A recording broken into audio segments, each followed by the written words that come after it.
Stony Cottage. I used to live in a house in England that we, for some reason, always called Stony Cottage. Well, Stony Cottage was haunted.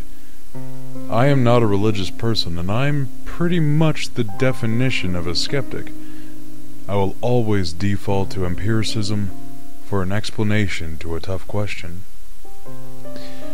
But things happened in that house that, while rather mundane as far as ghost stories tend to go, are completely inexplicable by any reasoning I can come up with. And I have had 10 years to think about it. I swear, I'm not making up a word of this. Firstly, there was a fireplace in the living room. The odd part, and the first thing we noticed about the house that was out of the ordinary, was that regardless of flue status, kindling present, temperature, or any of the other possible variables present, fires could and would not burn inside of the threshold. Lighters would not burn inside of the fireplace.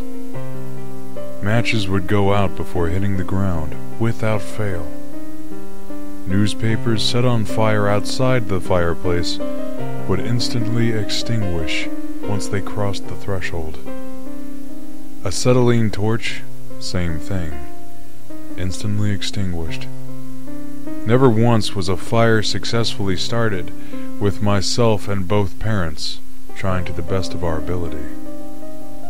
Also, there was a basement which had the whole evil presence thing going on. My mother flat out refused to go in there after the first time she did, and that was during broad daylight.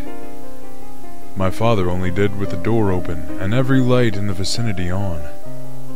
I remember vividly the feeling of abject terror I felt the one time to my memory that I went in there.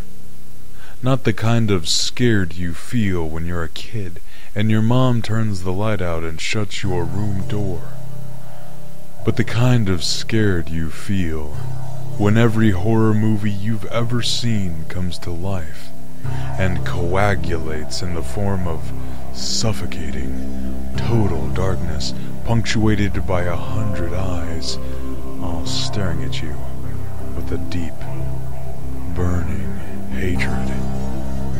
The temperature in there was always about 50 degrees Fahrenheit, regardless of season or time of day. The other thing I can remember was that every time it snowed, without fail, there was a set of shod footprints going in a complete circle around my house, without any going to or from in any direction, and with no indication of where they may have started or stopped. It was just a perfect circle, as if somebody had tried consciously to meet up perfectly in step with their own tracks where they had begun walking.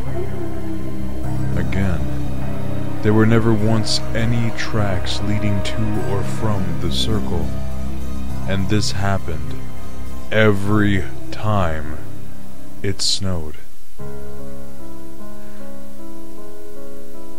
This one could be considered rather easily explicable, think what you will.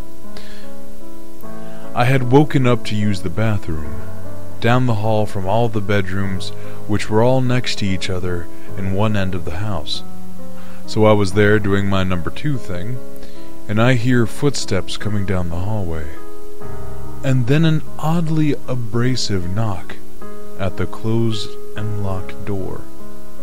Now, my parents and I both used this bathroom, so I didn't think much of it. Just looked up from my reading material and said, "Be out in a sec." I finished up and walked back down the hall to my parents' room, taking a moment to notice how extremely cold it had become in this hallway. I opened my parents' room door and subsequently lose an entire night of sleep, when neither of my parents have any idea what I'm talking about when I wake them up to say that I'm done with the toilet. My parents were both sound asleep, snoring, lights off. No sign of having been active at any point in the last 5 hours.